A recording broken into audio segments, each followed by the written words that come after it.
എല്ലാവർക്കും നമസ്തേ, സ്വാഗതം. ഇന്ന് നമ്മൾ നാരായണീയം ക്ലാസ് തുടങ്ങുകയാണ്. അപ്പോൾ നമ്മൾ ഏത് തരത്തിലാണ് ക്ലാസ് മുന്നോട്ട് കൊണ്ടുപോകേണ്ടത് അത് നമുക്ക് ഇന്നത്തെ ക്ലാസ് കേട്ടിട്ട് നമുക്ക് എല്ലാവർക്കും കൂടി അതെങ്ങനെ ചെയ്യണം എന്ന് നമുക്ക് ചിന്തിക്കാം. അപ്പോൾ ആദ്യമായിട്ട് നാരായണീയത്തിനെ കുറിച്ചൊരു ചെറിയ ഇൻട്രൊഡക്ഷൻ, ചെറിയൊരു വിവരണം. നമുക്ക് എല്ലാവർക്കും അറിയാം, നാരായണീയം മേൽപ്പത്തൂർ നാരായണ ഭട്ടതിരി എന്ന് പറയുന്ന അദ്ദേഹമാണ് നാരായണീയം എഴുതിയത്.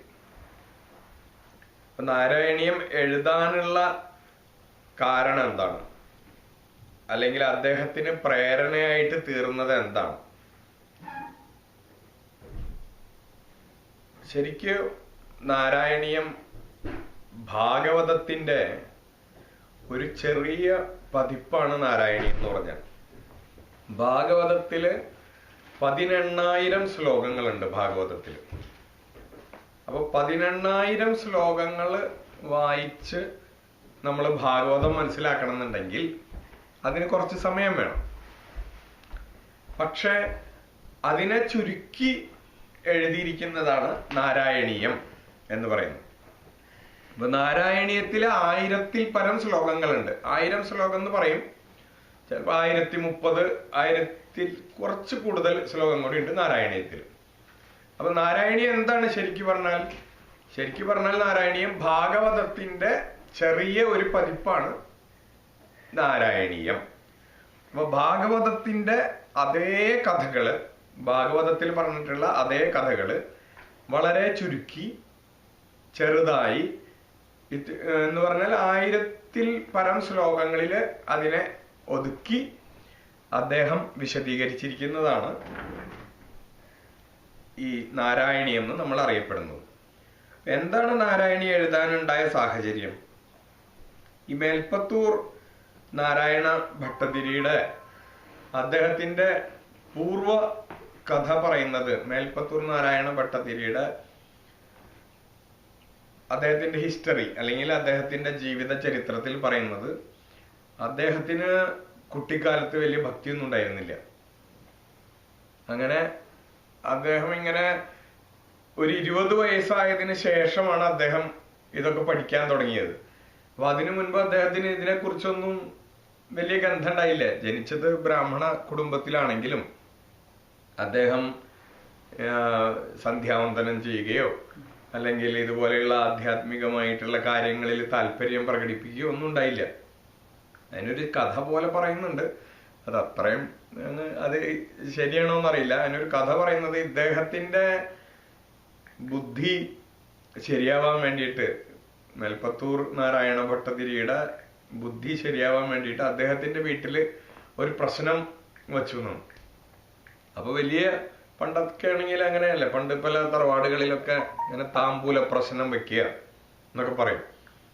അങ്ങനെ പ്രശ്നം വെക്കുന്ന സമയത്ത് ഒരു 7 ദിവസം ഒക്കെയാണ് ഈ പ്രശ്നം വെക്കാൻ. അപ്പൊ അദ്ദേഹം ഈ പ്രശ്നം വെക്കുന്ന ജ്യോത്സ്യന്മാർ ഇതെല്ലാം കണക്ക് കൂട്ടി ആ പ്രശ്ന പലകയിലെല്ലാം വരച്ച് റെഡിയാക്കി അതിലിങ്ങനെ കവടികളൊക്കെ വെച്ച് ഇങ്ങനെ ഇരിക്കുകയായിരുന്നു. അപ്പൊ ഇദ്ദേഹം രാവിലെ 10 മണിയായപ്പോഴാണ് അദ്ദേഹം എഴുന്നേറ്റ് വരുന്നത്. അദ്ദേഹം എഴുന്നേറ്റ് വന്നപ്പോ ഈ വീടിന്റെ മുൻപിൽ തന്നെ ഇങ്ങനെ ഒരു പലക വെച്ചിട്ടുണ്ട്. ഈ പലകയിലൊക്കെ ഇങ്ങനെ ഇവര് എന്തൊക്കെയോ വരച്ചും എഴുതിയൊക്കെ വെച്ചിട്ടുണ്ട്. അദ്ദേഹം കുളിക്കാൻ പോവാനോ മറ്റോ ഈ പലകയൊക്കെ ക്രോസ് ആയിട്ട് എടുത്ത് ചാടി. ഈ പലകയ്ക്ക് ക്രോസ് ആയിട്ട് അദ്ദേഹം എടുത്ത് ചാടിയ സമയത്ത് അദ്ദേഹത്തിന്റെ വേഷ്ടി ഈ കവടികളിൽ കൊണ്ട് എല്ലാ കവടിയും ഇരിക്കുന്ന സ്ഥലത്ത് നിന്ന് മാറിപ്പോയി. അപ്പോ ആ ജ്യോത്സ്യന് വളരെയധികം സങ്കടം വന്നു. കാരണം അദ്ദേഹം കുടുംബക്കാരെല്ലാവരും കൂടി 7 ദിവസമായിട്ട് കഷ്ടപ്പെട്ട് ഇദ്ദേഹത്തിന്റെ ജാതകം ഗണിച്ച് അതിൽ നിന്ന് ഉണ്ടാക്കി വെച്ചതാണ് ഇതെല്ലാം. ഒറ്റ ദിവസം കൊണ്ട്, ഒരൊറ്റ നിമിഷം കൊണ്ട് ഇതെല്ലാം തെറ്റിപ്പോയി. അപ്പൊ ആ ജ്യോത്സ്യൻ പറഞ്ഞു, ഇത് എന്ത് കുരുത്തക്കേടാണ് നീ ചെയ്യുന്നത്. അദ്ദേഹത്തിന് വളരെ ദുഃഖത്തോടു കൂടി അദ്ദേഹം എന്തോ പറഞ്ഞു. നീ എന്താണ് ഇത്രയും ഇതായിട്ട് നീ എന്താ ശരിയാവാത്തതെന്നോ അങ്ങനെ എന്തോ പറഞ്ഞു അദ്ദേഹം. ആ പറഞ്ഞ വാക്ക് മേൽപ്പത്തൂരിന്റെ നാരായണ ഭട്ടതിരിയുടെ മനസ്സിൽ കൊണ്ടുവന്നാണ്. ആ പറഞ്ഞ വാക്ക് അദ്ദേഹത്തിന് വളരെയധികം, അദ്ദേഹം വിചാരിച്ചു ശരിയല്ല, ഇവരെത്ര ദിവസമായിട്ട് ഇങ്ങനെ ഇവിടെ ഇരുന്ന് ഇവര് പണിയെടുത്തത് ഉണ്ടാക്കിയതാണ്. ഞാൻ എൻ്റെ ഒരു എന്താ പറയാ ഒരു ശരിയല്ലാത്ത സ്വഭാവം കൊണ്ട് ഞാൻ അതിന് ക്രോസ് ആയിട്ട് എടുത്ത് ചാടിയപ്പോ എന്റെ മുണ്ട് കൊണ്ട് അതൊക്കെ പോയി. പക്ഷെ മേൽപ്പത്തൂരിന്റെ ബുദ്ധി പറയുന്നത് അവിടെയാണ്. അദ്ദേഹം ആ ചാടുന്നതിന് മുൻപ് ഒരു പ്രാവശ്യം അദ്ദേഹം അത് കണ്ടല്ലോ, ആ കള്ളികൾ വരച്ചതും ഓരോ കള്ളിയിലും എത്ര കബഡി വെച്ചിട്ടുണ്ടായിരുന്നു എന്നുള്ളതും ആ ഒരൊറ്റ നോട്ടത്തിൽ അദ്ദേഹം അത് മനസ്സിലാക്കിയിരുന്നു. അതുകൊണ്ട് അദ്ദേഹം അതേപോലെ ആ ചാടുന്നതിന് മുൻപ് എങ്ങനെയാണോ കള്ളികളിൽ കബഡിയൊക്കെ ഇരുന്നിരുന്നത് അതേപോലെ എല്ലാ കബഡിയും എടുത്തു വെച്ചു കൊടുത്തു. ഇത് കണ്ടപ്പോ എല്ലാ ജ്യോത്സ്യന്മാർക്കും അവിടെ ഉണ്ടായിരുന്ന എല്ലാവർക്കും, അതായത് അദ്ദേഹത്തിന്റെ വീട്ടുകാർക്കും ഒക്കെ വളരെ അത്ഭുതമായി. അവര് ചോദിച്ചു, ഇത് എങ്ങനെയാണ് നീ ഇത് ഇത്രയും ഓർമ്മ വയ്ക്കുന്നത്? ആളെ അതിന് പ്രത്യേകിച്ച് പരിശ്രമിച്ചിട്ടൊന്നുമല്ല, ആൾക്ക് അത്രയും ഓർമ്മയുണ്ട്. അപ്പൊ അദ്ദേഹം ആ ജ്യോത്സ്യൻ, അതിലുള്ള ഏറ്റവും പ്രധാനപ്പെട്ട ആ ജ്യോത്സ്യൻ പറഞ്ഞു, ഇത്രയും ബുദ്ധി ഉണ്ടെങ്കിൽ നിനക്ക് ഒറ്റ പ്രാവശ്യം ഏകഗ്രാഹി എന്ന് പറയും, ഒരൊറ്റ പ്രാവശ്യം നോക്കിയാൽ അല്ലെങ്കിൽ ഒറ്റ പ്രാവശ്യം കണ്ടാൽ അത് അതേപോലെ മനസ്സിൽ പതിയും. അത്രയും കഴിവുണ്ട് കുട്ടിക്ക്. എന്നിട്ടാണ് ഇതൊന്നും പഠിക്കാതെ ഇങ്ങനെ തോന്നിയ പോലെ 10 മണിയാവുമ്പോൾ എഴുന്നേറ്റ് കുളിച്ച് ഒരു സന്ധ്യാവന്തനോ ഒരു നിയമവും പാലിക്കാതെ ഇങ്ങനെ ജീവിക്കുന്നത്. പക്ഷെ അദ്ദേഹം അന്ന് പറഞ്ഞത് ഈ മനുഷ്യന്റെ മേൽപ്പത്തൂർ നാരായണ ഭട്ടതിരിയുടെ മനസ്സിൽ തോന്നി, ഓ ശരിയാണല്ലോ, ഞാൻ ഇത് ഇത്രയും ബുദ്ധി ഭഗവാൻ തന്നത് എന്തിനെങ്കിലും ഒരു നല്ല കാര്യത്തിന് ഉപയോഗിച്ചെങ്കിൽ നല്ലതായിരുന്നു എന്നങ്ങനെ തോന്നി മനസ്സ് മാറി ഇരിക്കുന്ന ഒരു സമയത്ത് തന്നെയാണ് അദ്ദേഹം ഇതൊക്കെ പഠിക്കാനായിട്ട് ആരംഭിച്ചത്. അപ്പൊ അച്യുത പിഷാരടി എന്ന് പറഞ്ഞാൽ അദ്ദേഹത്തിന് പല ഗുരുക്കന്മാരുണ്ട്. 5 ഗുരുക്കന്മാരെ പറ്റി പറയുന്നുണ്ട്. ഈ മേൽപ്പത്തൂർ പഠിക്കാൻ പോയിരുന്ന 5 ആളുടെ അടുത്ത് പോയി പഠിച്ചിട്ടുണ്ട്. ഒരാളുടെ അടുത്ത് തർക്കം, ഒരാളുടെ അടുത്ത് വ്യാകരണം, ഒരാളുടെ അടുത്ത് സാഹിത്യം. അങ്ങനെ പണ്ട് അങ്ങനെയാണല്ലോ, ഓരോ വിഷയത്തിനും ഓരോ പണ്ഡിതന്മാരുണ്ടാവും. അങ്ങനെ ഓരോരുത്തരുടെ അടുത്തും പോയി അദ്ദേഹം ഇങ്ങനെ പഠിച്ചിട്ടുണ്ട്. അപ്പൊ അവരോട് എല്ലാവരോടും വളരെ താല്പര്യമായിരുന്നു, ഗുരുക്കന്മാരോട്. അപ്പൊ അതിലൊരാളായിരുന്നു അച്യുത പിഷാരടി എന്ന് പറഞ്ഞിട്ട് ഒരാളുണ്ടായിരുന്നു. അദ്ദേഹം പ്രധാന ഒരു ഗുരുവായിരുന്നു. അദ്ദേഹത്തിന് വാതരോഗം പിടിപെട്ടു.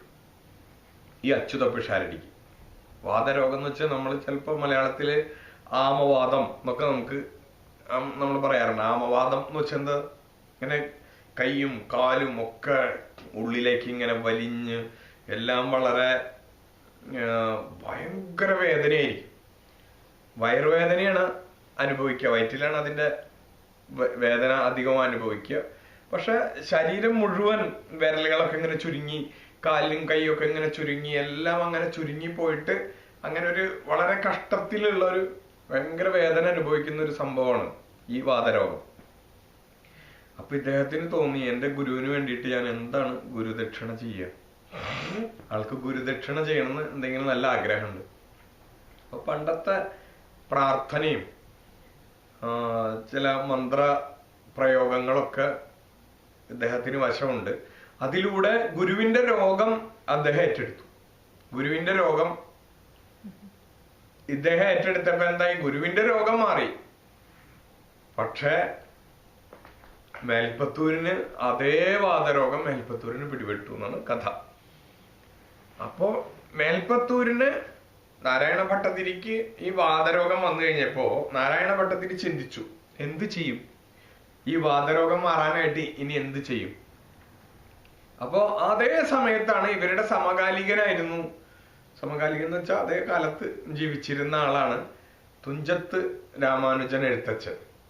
അപ്പൊ എഴുത്തച്ഛൻ ഈ മേൽപ്പത്തൂർ ഇല്ലത്തിന്റെ അടുത്ത് എവിടെയോ അദ്ദേഹത്തിന്റെ എന്തോ പ്രോഗ്രാമിനായിട്ട് വന്നപ്പോ എഴുത്തച്ഛന്റെ അടുത്തേക്ക് ഇദ്ദേഹത്തിന്റെ ശിഷ്യന്മാരെ, അതായത്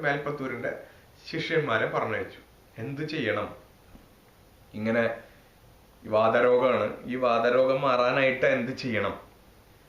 അപ്പൊ എഴുത്തച്ഛൻ പറഞ്ഞു, മത്സ്യം തൊട്ട് കൂട്ടാൻ പറഞ്ഞു.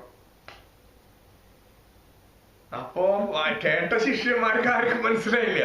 കേട്ട ശിഷ്യന്മാരൊക്കെ വിചാരിച്ചു ഇതെന്തത് എഴുത്തച്ഛനാണല്ലോ പറയണം. അന്ന് അങ്ങനെയുണ്ട് ഒരു ചിന്ത. എഴുത്തച്ഛന്റെ കഥയെ നമുക്കറിയാലോ. എഴുത്തച്ഛനെ ജാതിയിലെ എഴുത്തച്ഛൻ എന്ന് പറഞ്ഞാൽ കുറച്ച് താന്ന ജാതിയാണല്ലോ. അപ്പൊ എഴുത്തച്ഛൻ എല്ലാവരും കളിയാക്കുമായിരുന്നു അന്ന്. ഒരിക്കലും എഴുത്തച്ഛനോട് ചോദിച്ചു എന്നാണ് പറയണത്, എഴുത്തച്ഛന്റെ ചക്കിൽ എത്ര ആടും?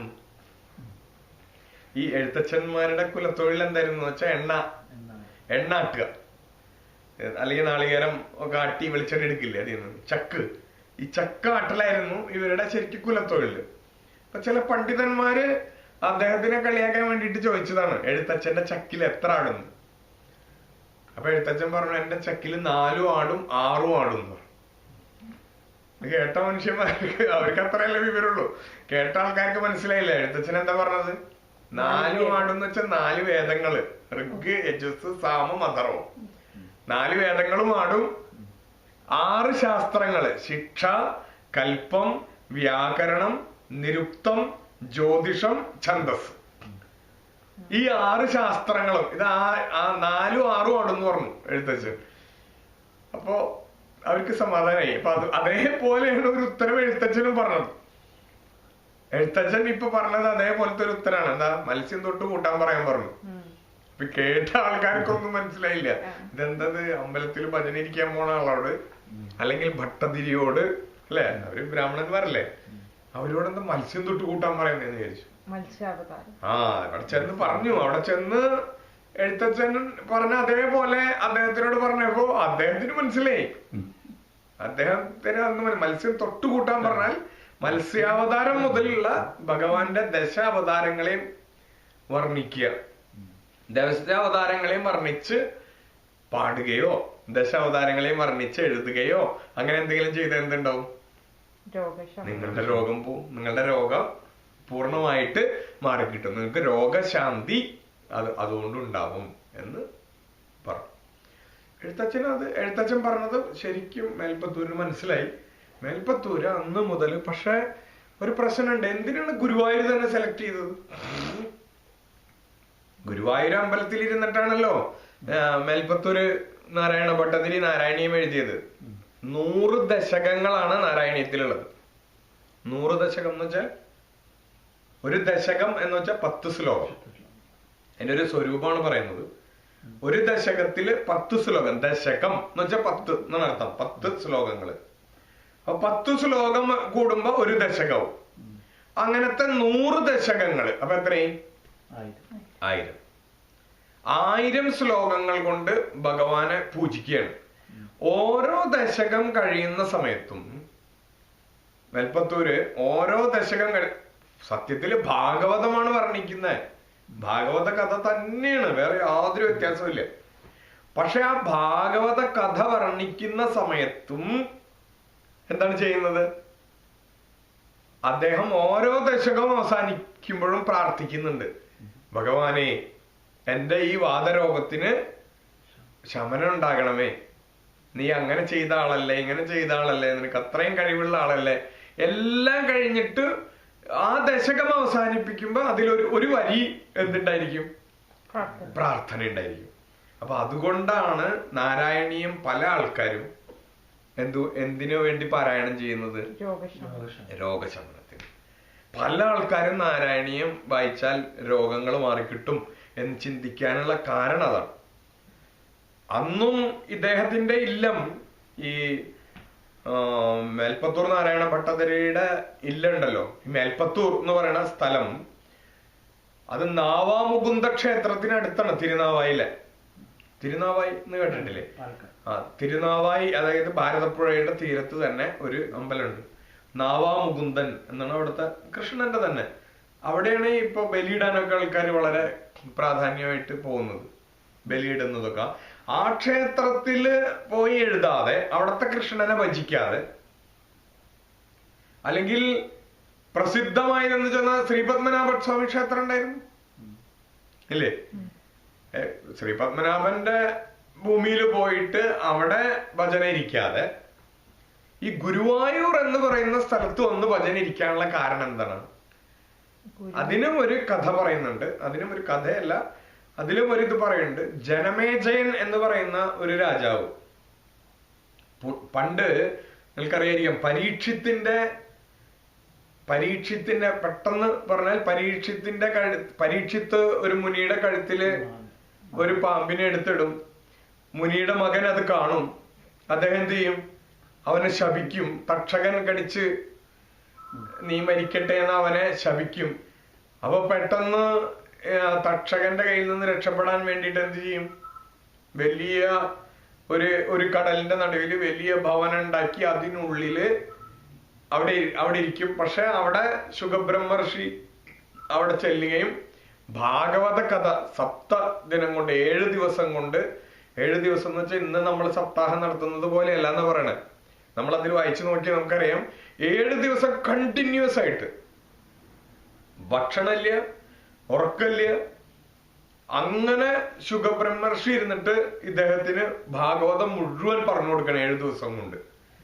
അപ്പൊ ആ 7ാമത്തെ ദിവസം അദ്ദേഹം ഒരു നാരങ്ങ എടുത്ത് അദ്ദേഹം മുറിച്ചു നോക്കിക്കഴിഞ്ഞപ്പോ നാരങ്ങയിൽ എന്ത് കണ്ടു? ഒരു ചെറിയ പുഴു. അപ്പൊ ഈ പുഴു വന്ന ഒരു ഇതായിട്ട് എന്നെ വന്ന് കടിച്ചോട്ടെ, ഒരു തക്ഷകനായിട്ട് വന്നിട്ട് കടിച്ചോട്ടെ എന്ന് സ്വയമായിട്ട് പരീക്ഷിച്ച് വിചാരിക്കുകയും അത് തക്ഷകനായിട്ട് വരികയും അദ്ദേഹത്തിനെ ദംശിക്കുകയും ചെയ്തു എന്നാണ് കഥ.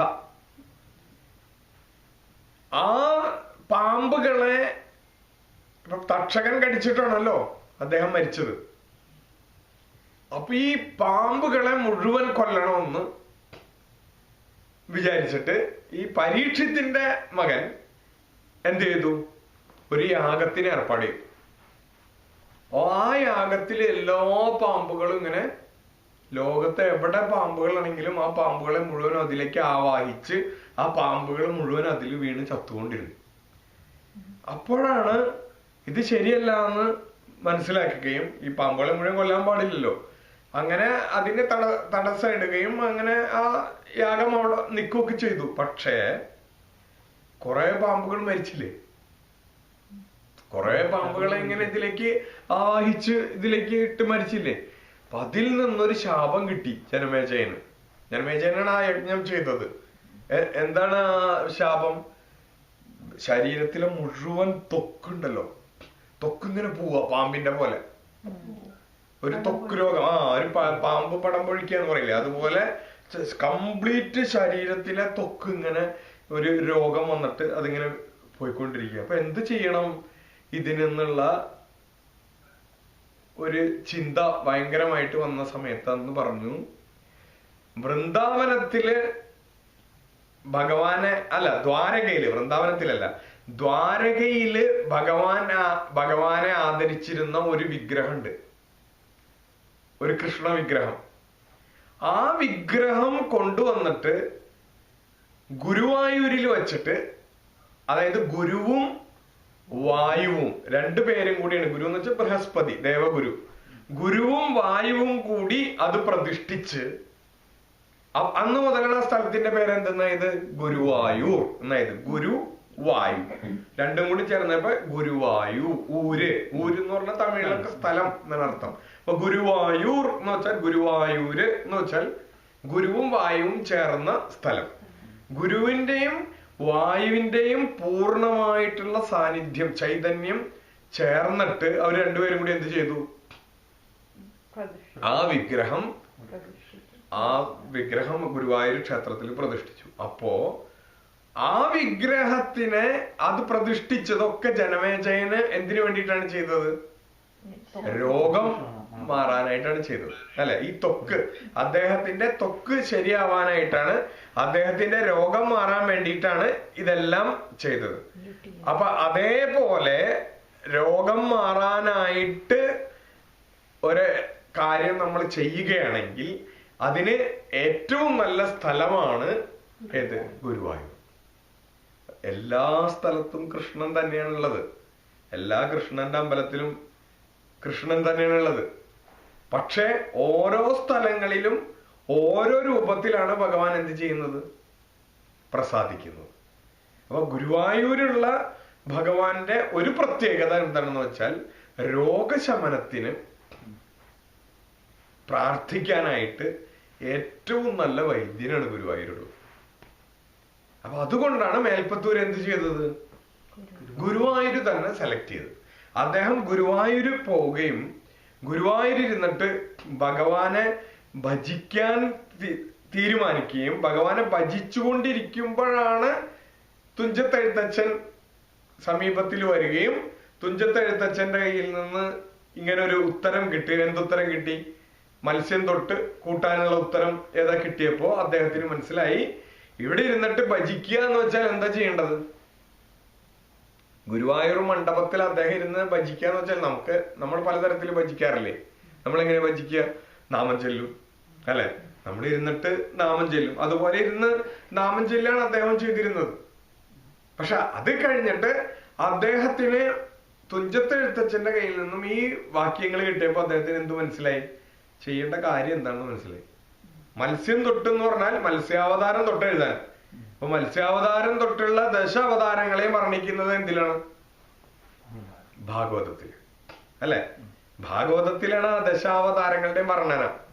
പക്ഷെ ഭാഗവതം മുഴുവൻ പഠിക്കണം എന്നുണ്ടെങ്കിൽ ജനങ്ങൾക്ക് ഇപ്പൊ കലികാലമായി, കലികാലം ആരംഭിച്ചു. അപ്പൊ ഭാഗവതത്തിൽ തന്നെ പറയുന്നുണ്ട് കലികാലത്തിന്റെ വൈശിഷ്ട്യം എന്താ, അല്ലെ കലികാലത്തിന്റെ സ്വഭാവം എന്താ. ആൾക്കാർക്ക് ഒന്നിനും സമയമില്ല അല്ലെ? ഭാഗവതം വായിക്കാനൊക്കെ എവിടെ സമയം? 18,000 ശ്ലോകങ്ങളാണ് ഭാഗവതത്തില്. 7 ദിവസം കണ്ടിന്യൂസ് ആയിട്ട് ഇരുന്ന് വായിക്കണം. അതിനൊന്നും ആൾക്കാർക്ക് സമയമില്ല. ചെറിയ സമയം കൊണ്ട് അതിലെന്താണ് പറഞ്ഞിട്ടുള്ളതെന്ന് മനസ്സിലാകുകയും വേണം. അതിലൊരു ഭക്തി ഉണ്ടാവും വേണം. ഭാഗവതത്തിന്റെ ഏറ്റവും വലിയ പ്രത്യേകത എന്താ? ഭക്തിയാണ്. അതേ ഭക്തിരസം കളയാതെ കണ്ടാണ് മേൽപ്പത്തൂർ എന്ത് ചെയ്തത്? നാരായണീയം എഴുതിയത്. അതാണ് നാരായണീയത്തിന്റെ വേറൊരു പ്രത്യേകത. പല യോഗങ്ങളുണ്ടല്ലോ, കർമ്മയോഗമുണ്ട്, ജ്ഞാനയോഗമുണ്ട്, രാജയോഗമുണ്ട്. ഏത് യോഗത്തിൽ വേണമെങ്കിലും ഭഗവാനെ ഉപാസിക്കാം. പക്ഷെ നാരായണീയം എഴുതിയിട്ട് മേൽപ്പത്തൂർ നമുക്ക് നാരായണീയം പഠിക്കുന്ന സമയത്ത് നമുക്ക് മനസ്സിലാവും നാരായണീയത്തിൽ ഭക്തിയാണ്. ഭക്തിക്ക് ഒട്ടും കുറവ് വരുത്താതെ, എന്നാൽ പാണ്ഡിത്യത്തിനും യാതൊരു കുറവും വരുത്താതെ. കാരണം ആള് വലിയ പണ്ഡിതനായിരുന്നു. ആള് ഈ പുസ്തകം മാത്രമല്ല എഴുതിയിരിക്കുന്നത്. മേൽപ്പത്തൂർ നാരായണ ഭട്ടതിരി എന്ന് പറയുന്ന ആള് ശ്രീപാദസ്തുതി എന്ന് പറഞ്ഞിട്ടൊരു പുസ്തകം എഴുതിയിട്ടുണ്ട്. പ്രക്രിയാ സർവസ്വം എന്ന് പറഞ്ഞിട്ട് വേറൊരു പുസ്തകം എഴുതിയിട്ടുണ്ട്. മാനമേവോദയം എന്ന് പറഞ്ഞാല് അത് മീമാംസാ ശാസ്ത്രത്തിനെ കുറിച്ചുള്ള ഒരു പുസ്തകമാണ്. മീമാംസാ ശാസ്ത്രം എന്ന് വെച്ചാൽ ഈ യാഗങ്ങളൊക്കെ എങ്ങനെയാണ് ചെയ്യേണ്ടത് അതിനൊക്കെ കുറിച്ചുള്ള വിവരണമാണ് മീമാംസ. കേട്ടിട്ടില്ലേ മീമാംസ? ഉത്തരമീമാംസ, പൂർവമീമാംസ. ഉത്തരമീമാംസ എന്ന് വെച്ചാൽ ഉപനിഷത്തുക്കളാണ്. പൂർവമീമാംസ എന്ന് വെച്ചാൽ അതിന്റെ കർമ്മങ്ങള്, ക്രിയകള്, അതൊക്കെ വിവരിക്കുന്നത്. അതില് വളരെ പണ്ഡിതനായിരുന്നു. ഈ ഭട്ട എന്ന് പറയുന്ന ആൾക്കാർ മുഴുവൻ മീമാംസയില് വളരെ പണ്ഡിതന്മാരാണ്. അവരാ കുലം തന്നെ അങ്ങനെയാണ്. ഈ മേൽപ്പത്തൂർ നാരായണ ഭട്ടതിരി അറിയപ്പെടുന്ന ഒരു മീമാംസ പണ്ഡിതനായിരുന്നു. ഇദ്ദേഹത്തിന്റെ 20 വയസ്സ് കഴിഞ്ഞിട്ടാണ് ഇതൊക്കെ പഠിച്ചതെന്ന് ആലോചിക്കണം. അദ്ദേഹം എഴുതിയതാണ് മാനമേവോദയം, മീമാംസാ ശാസ്ത്രത്തിനെ കുറിച്ച് ഒരു ആധികാരിക ഗ്രന്ഥാണ്. അതേപോലെ വ്യാകരണത്തിലൊരു ആധികാരിക ഗ്രന്ഥാണ് പ്രക്രിയാ സർവസ്വം. ഈ പ്രക്രിയാ സർവസ്വത്തിനെ കുറിച്ച് പറയുന്നത് എങ്ങനെയാണെന്ന് വെച്ചാൽ പാണിനി വ്യാകരണത്തില് കാണാത്ത പല കാര്യങ്ങളും. പാണിനി വ്യാകരണം അനുസരിച്ച് നമ്മൾ നോക്കിയാൽ അത് തെറ്റാണെന്ന് നമുക്ക് തോന്നും. പക്ഷെ ഇദ്ദേഹം അതിനേക്കാൾ മുമ്പുള്ള ഐന്ദ്രം, ചാന്ദ്രം അങ്ങനെ പറയുന്ന പല വ്യാകരണ ഗ്രന്ഥങ്ങളിൽ നിന്നും ഉദാഹരണങ്ങൾ എടുത്തിട്ട് ഈ പ്രയോഗം ശരിയാണ്, അങ്ങനെ പല പ്രയോഗങ്ങളും അദ്ദേഹം സാധിച്ചിട്ടുള്ള ഒരു പുസ്തകമാണ് ഇത് പ്രക്രിയാ സർവസ്വം. അതുപോലെ ശ്രീപാദസ്തുതി, ഇങ്ങനെ പറയുന്ന 3-4 പുസ്തകങ്ങൾ, വേറെ നല്ല നല്ല ഗ്രന്ഥങ്ങൾ അദ്ദേഹം എഴുതിയിട്ടുണ്ട്.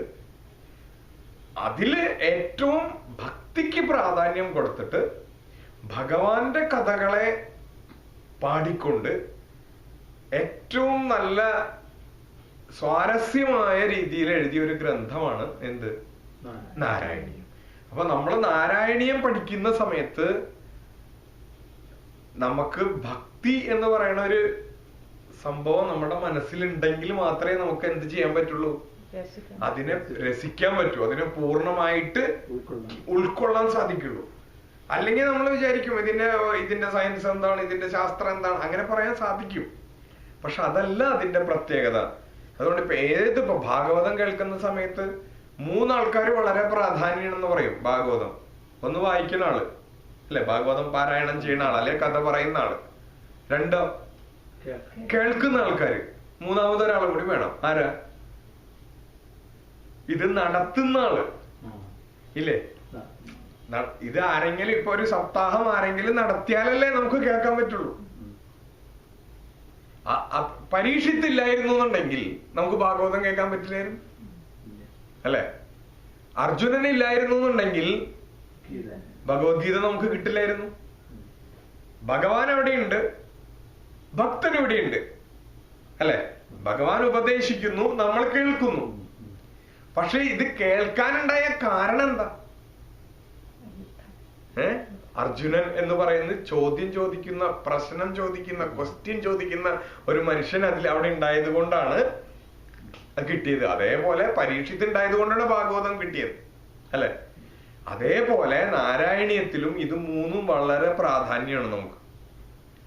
നമ്മൾ കേൾക്കുന്ന ആൾക്കാരും പറയുന്ന ആൾക്കാരും അതിനെപ്പറ്റി എന്താ ഒരു സന്ദർഭം ഉണ്ടാക്കുന്ന ആൾക്കാരും അല്ലെ? സപ്താഹം എന്ന് പറയുമ്പോ സപ്താഹത്തിന്റെ അതിനെ വേദി ഒരുക്കുന്നവര്, ഇതുപോലെ ക്ലാസ് എന്ന് പറഞ്ഞാൽ ക്ലാസ്സിന് വേണ്ടി പ്രയത്നിക്കുന്നവര്. അപ്പൊ എല്ലാവരും നമ്മൾ കൂടുന്ന സമയത്താണ് എന്താകുന്നത്, അതിന്റെ പൂർണ്ണത വരും. അപ്പൊ അങ്ങനെ 3 കാര്യങ്ങൾ കൂടി ഉണ്ടാവണം ഇത് നടക്കണം എന്നുണ്ടെങ്കിൽ. അപ്പൊ നമ്മളെ എന്തുകൊണ്ടാണ് അത് പറയാൻ കാരണം, ഈ മേൽപ്പത്തൂർ നാരായണ ഭട്ടതിരി ഇത് എഴുതി കഴിഞ്ഞപ്പോ, നമ്മളുടെ നാരായണീയം എഴുതി കഴിഞ്ഞപ്പോ 100 ദശകങ്ങളും കഴിഞ്ഞ് അഗ്രേ പശ്യാമി എന്ന് തുടങ്ങുന്ന ഏറ്റവും അവസാനത്തെ ദശകം, എന്നിട്ട് അദ്ദേഹം അത് സമർപ്പിക്കുന്ന സമയത്ത് അദ്ദേഹം അതായത് ഏറ്റവും ലാസ്റ്റ് ശ്ലോകം അദ്ദേഹം പറയാം, ആയുരാരോഗ്യ സൗഖ്യം എന്നൊരു വരി അദ്ദേഹം പ്രയോഗിക്കുന്നുണ്ട്. എന്തിനു വേണ്ടിയിട്ടാണ്, എന്തിനു വേണ്ടിയാണ് നാരായണീയം ഞാൻ സമർപ്പിക്കുന്നത്? ആയുഹു എന്ന് വെച്ചാൽ ആയുസ്, ആരോഗ്യം നമ്മളുടെ ഹെൽത്ത്, ആരോഗ്യം, സൗഖ്യം സുഖം, ആയുരാരോഗ്യ സൗഖ്യം, അതിനു വേണ്ടിയിട്ടാണ് സമർപ്പിക്കുന്നത് എന്ന് അദ്ദേഹം പറയുന്നുണ്ട്. അതിൽ വേറൊരു സംഭവം കൂടി അതിൽ ഒളിഞ്ഞെടുക്കുന്നുണ്ട്. ആയുരാരോഗ്യ സൗഖ്യം എന്ന് പറയുന്നത് ഒരു കടവയാതി സംഖ്യ വച്ച് നോക്കിയാൽ അതൊരു സംഖ്യയാണ്. അതായത് 1712210 എന്നുള്ളൊരു സംഖ്യയാണ് കിട്ടുക. ആയുരാരോഗ്യ സൗഖ്യം എന്താണെന്ന് നമ്മൾ എഴുതി നോക്കിയാൽ, അതായത് AD 1500 ഇദ്ദേഹം ഇത് സമർപ്പിച്ചത്. അതായത് ആ പുസ്തകത്തിൽ തന്നെ പറഞ്ഞിട്ടുണ്ട് ഇത് എന്നാണ് സമർപ്പിക്കുന്നത്. AD 1588 അങ്ങനെ കറക്റ്റ് വർഷം അദ്ദേഹം അതിൽ പറയുന്നുണ്ട്. ആ വർഷത്തിലാണ് എന്ത് ചെയ്തത്. അപ്പൊ ഈ ആയുരാരോഗ്യ സൗഖ്യം എന്ന് പറഞ്ഞാൽ അതാണ്. നമ്മളത് വായിച്ചു നോക്കിയാൽ ഒരു പ്രാർത്ഥനയാണ്. അതിന്റെ കൂടെ എന്ത് പറയുന്നുണ്ട്, എന്നാണ് നാരായണീയം എഴുതി കഴിഞ്ഞത്, എന്നാണ് നാരായണീയം എഴുതി ഭഗവാന് സമർപ്പിച്ചത്. അപ്പൊ ഇപ്പൊ നമ്മൾ നോക്കിയാൽ ഒരു 500 കൊല്ലം 5 നൂറ്റാണ്ട് കഴിഞ്ഞു മുൻപ് എഴുതിയ സംഭവമാണ്. ഇന്നും നമുക്കറിയാം 10,000 ആൾക്കാര് അല്ലെങ്കിൽ ലക്ഷക്കണക്കിന് ആൾക്കാര് ഇന്നും നാരായണീയം ഒരു ഉപാസനയായിട്ട് കൊണ്ടു നടക്കുന്നുണ്ട്. വെറുതെ പാരായണം ചെയ്യുന്നതല്ല, നാരായണീയം ഒരു ഉപാസനയായിട്ട് കൊണ്ടു നടക്കുക. എന്താ നാരായണീയം ഉപാസനയായിട്ട് ചെയ്യാന്ന് വെച്ചാൽ, ഉപാസനയായിട്ട് ചെയ്യുന്നതും നമ്മൾ വായിച്ച് പഠിക്കുന്നതും തമ്മിൽ എന്താ വ്യത്യാസം? സഹസ്രനാമം നമ്മൾ ചെല്ലാറുണ്ട്. സഹസ്രനാമം നമ്മൾ എങ്ങനെയാ ചെല്ലാറ്? സഹസ്രനാമം ഒരു ഉപാസനയായിട്ടാണ് ചെയ്യാറ് അല്ലെ? എല്ലാ ദിവസവും നമ്മൾ സഹസ്രനാമം ചൊല്ലും. അതേപോലെ എല്ലാ ദിവസവും നാരായണീയത്തിന്റെ 1 ദശകമോ 2 ദശകമോ 3 ദശകമോ നമുക്ക് കഴിയുന്നത് പോലെ എല്ലാ ദിവസവും ഒരു സമയത്ത് നമ്മൾ നാരായണീയം പാരായണം ചെയ്യുകയാണെങ്കിൽ ആ നാരായണീയ പാരായണം കൊണ്ട് തന്നെ നമുക്ക് എന്തുണ്ടാക്കാം? നമ്മളുടെ ആയുരാരോഗ്യ സൗഖ്യം നമുക്ക് നേടാം. നമ്മളുടെ ഭക്തിയും വർദ്ധിക്കും. തേന നമ്മളുടെ ഭക്തിയും വർദ്ധിക്കും. ഇതൊക്കെയാണ് നാരായണീയത്തിന്റെ ഒരു പൃഷ്ഠഭൂമി.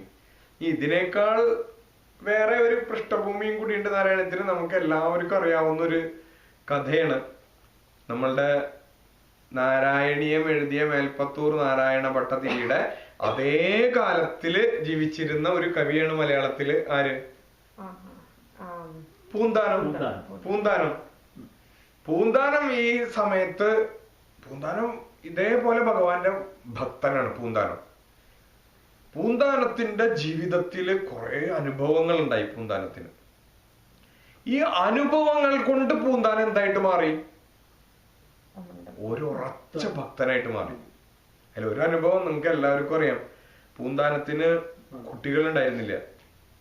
വിവാഹം കഴിഞ്ഞിട്ട് അദ്ദേഹത്തിന് കുട്ടികൾ ഉണ്ടായില്ല. അങ്ങനെ കുറെ പൂജയും കുറെ ജപവും കുറെ തപവും കുറെ പ്രാർത്ഥനയും ഒക്കെ കഴിഞ്ഞിട്ട് ഒരു കുട്ടി ഉണ്ടായി. അപ്പൊ ആ കുട്ടിയുടെ 28 അല്ലെങ്കിൽ എന്താ പറയാ ചോറൂണ് അല്ലെങ്കിൽ നാമകരണം ഏതോ ഒരു വിശേഷത്തിനായിട്ട് ഇദ്ദേഹം കുടുംബത്തിൽപ്പെട്ട എല്ലാവരെയും ക്ഷണിച്ചു.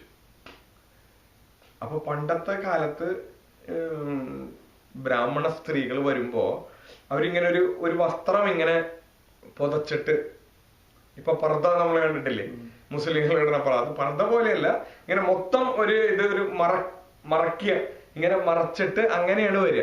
അപ്പൊ ആ വന്നു കഴിഞ്ഞാൽ, ആ വീട്ടിൽ വന്നു കഴിഞ്ഞാൽ ഈ സാധനം എന്ത് ചെയ്യും? ഒരു സ്ഥലത്ത് വെക്കും. ഇപ്പൊ നമ്മളെല്ലാവരും ഇപ്പൊ ഈ നല്ല മഞ്ഞുകാലല്ലേ ഇവിടെ അമേരിക്കയില്, നമ്മളെല്ലാവരും വരുമ്പോ നമ്മൾ എങ്ങനെയാ വരിക? ആ വലിയ കോട്ടും അല്ലെ ജാക്കറ്റൊക്കെ ഇട്ടിട്ട് വരിക. പക്ഷെ വീടിന്റെ ഉള്ളിൽ കയറി കഴിഞ്ഞാൽ നമ്മൾ എന്ത് ചെയ്യും? ഈ കോട്ട് ഊരിയിട്ട് ഒരു സ്ഥലത്ത് വെക്കും. ഇതേപോലെ അന്ന് അവർ ചെയ്തിരുന്നു എല്ലാ ബ്രാഹ്മണരും. അപ്പൊ ഈ വന്ന എല്ലാ സ്ത്രീകളും എന്ത് ചെയ്തു? ഇങ്ങനെ കോട്ട് ഊരി എല്ലാവരും, കോട്ടല്ല അവരുടെ ആ വസ്ത്രം ഊരി അവരെല്ലാവരും ഇങ്ങനെ ഒരേ സ്ഥലത്ത് ഇങ്ങനെ ഒരു സ്ഥലത്ത് ഇങ്ങനെ കൊണ്ടിട്ടു. കുറെ കഴിഞ്ഞപ്പോ കുറെ വസ്ത്രമായില്ലേ, ഒരു 500-1000 പേരുണ്ടാവും ചിലപ്പോ. അപ്പൊ അല്ലെങ്കിൽ 100 പേരെന്ന് വിചാരിച്ചോളൂ. എത്ര വസ്ത്രമായി? അത്രയും വസ്ത്രങ്ങളുടെ ഒരു ചെറിയ മലയെ ആ റൂമില്. ഈ കുട്ടിയെ പേരിടാനായിട്ട് കുട്ടിയെ നോക്കിയപ്പോ കുട്ടിയെ കാണാനില്ലേ. ഈ കുട്ടിയുടെ അമ്മ എന്താണെന്ന് വെച്ചിട്ടുണ്ടെങ്കിൽ എല്ലാവരെയും സ്വീകരിക്കുന്ന തിരക്കിലാണ്.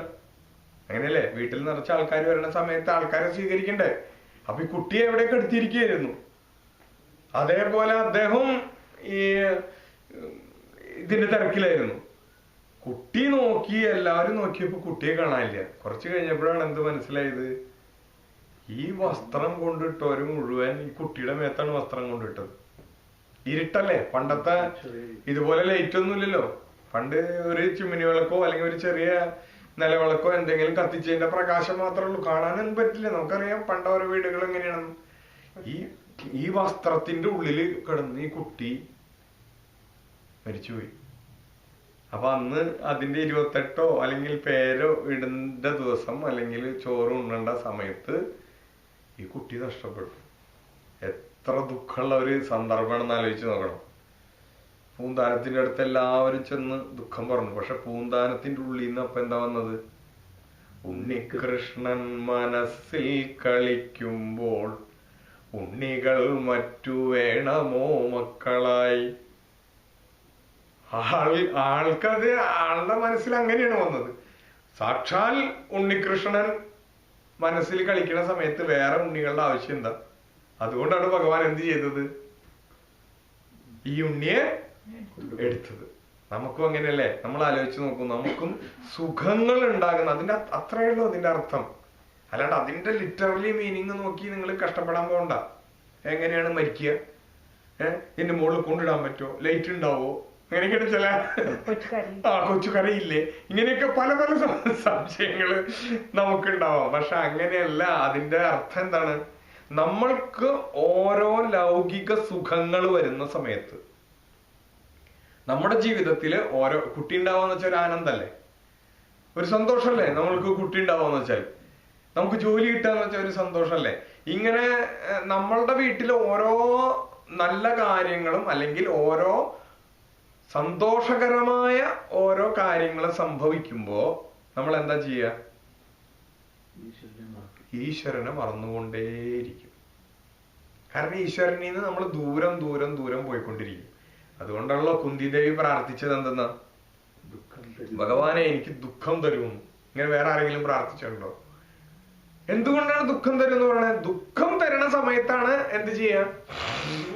നമുക്ക് ഭഗവാനെ നല്ല ഓർമ്മ വരും. അപ്പൊ ദുഃഖം ഉണ്ടാവുമ്പോ നമ്മൾ മനസ്സിലാക്കണം, നമ്മളെ കഷ്ടകാലത്തിൽ മാത്രമല്ല നമുക്ക് ദുഃഖം ഉണ്ടാവുന്നത്, നമ്മള് ഈശ്വരനെ സ്മരിക്കണം. അതുകൊണ്ടാണ് ചില സമയങ്ങളിൽ നമുക്ക് ദുഃഖം ഉണ്ടാവുന്നത്. ഇപ്പൊ മേൽപ്പത്തൂരിനും സംഭവിച്ചത് അത് തന്നെയാണ്. മേൽപ്പത്തൂരിനും ഗുരുവിന്റെ ആയാലും ആരുടെ ആയാലും വാതരോഗം മേൽപ്പത്തൂരിന് പിടിപെട്ടപ്പോഴാണ് മേൽപ്പത്തൂരിന് എന്തായത്? ഭജിക്കണം എന്നുള്ള തീവ്രമായിട്ടുള്ള ആഗ്രഹം ഉണ്ടായത് അല്ലെ.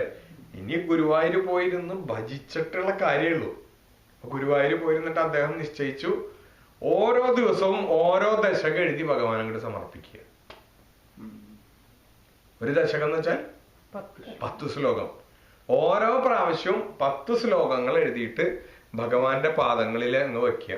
100ാമത്തെ ദശകം എഴുതി ഭഗവാന് സമർപ്പിക്കുന്ന സമയത്ത് ഒന്നുകിൽ എന്റെ രോഗം മാറും, അല്ലെങ്കിൽ ഞാൻ അഗ്നിയിൽ വീണ് മരിക്കും. അതായത് അതിനടിയില് അഗ്നി കൂട്ടിയിട്ട് അതിന് മുകളില് ഒരു പാത്രം വെച്ചിട്ട് അതിലിരുന്നിട്ടാണ് 100ാമത്തെ ദശകം എഴുതാൻ പോകുന്നതാണ്. കാരണം ഓരോ കയറ് മുറിക്കുമായിരുന്നു അത്ര.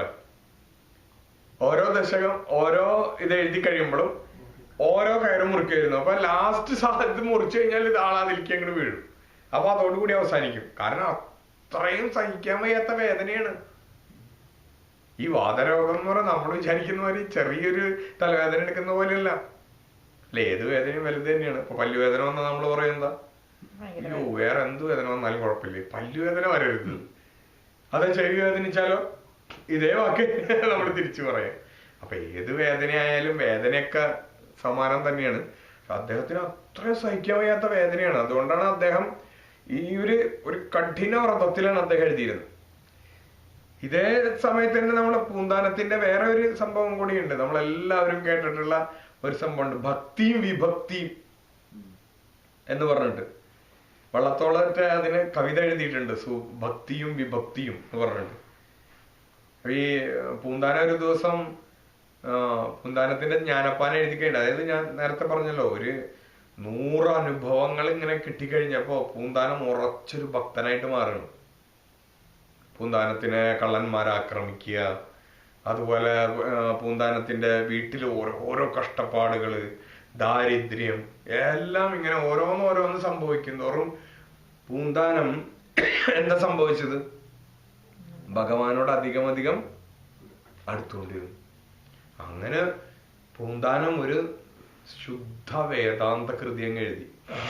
അതിനെന്ത്? ജ്ഞാനപ്പാന. പച്ച മലയാളത്തില് ഒരു വളരെ സിമ്പിൾ എന്ന് പറഞ്ഞാൽ ഭാഷ മാത്രം സിമ്പിൾ ഉള്ളൂ. അതിന്റെ തത്വം വേദാന്ത തത്വങ്ങൾ തന്നെയാണ്, ഒരു വ്യത്യാസവും ഇല്ല. അതെഴുതി കഴിഞ്ഞിട്ട് ആൾക്കൊരു ആഗ്രഹം, ഇത് നമ്മളുടെ മേൽപ്പത്തൂർ നാരായണ ഭട്ടതിരി ഒന്ന് നോക്കി തന്നാൽ അതിനൊരു അംഗീകാരമായി. അങ്ങനെയല്ല, മേൽപ്പത്തൂർ നാരായണ ഭട്ടതിരി അന്നേ അറിയപ്പെടുന്ന പണ്ഡിതനാണ്. അപ്പൊ അദ്ദേഹം ഇതിനൊരു പ്രഫിക്സ് എഴുതി തന്നാൽ, ഒരു മുഖപുര എന്ന് പറയില്ലേ നമ്മള്, ഇതുപോലെ അദ്ദേഹം ഇതിനെ എഴുതി തരാന്ന് വെച്ചാൽ അദ്ദേഹം അതിനെ പറ്റി പറഞ്ഞാൽ ഈ കൃതി വളരെയധികം എല്ലാവരും വായിച്ചോളും, ഇഷ്ടപ്പെടും. അല്ലെങ്കിൽ ഇതിലെന്തെങ്കിലും തെറ്റുകൾ ഉണ്ടെങ്കിൽ അത് മനസ്സിലാവും. ഇതൊക്കെ വിചാരിച്ചിട്ട് മേൽപ്പത്തൂർ എന്ത് ചെയ്തു? മേൽപ്പത്തൂരല്ല, പൂന്താനം അദ്ദേഹത്തിന്റെ അടുത്ത് കൊണ്ടുകൊടുത്തു, ഇതൊന്ന് നോക്കി തരാൻ പറ്റുമോന്ന് ചോദിച്ചു. മേൽപ്പത്തൂര് മലയാള ഭാഷയിൽ എഴുതിയത് നോക്കുക തന്നെയില്ല അന്ന്.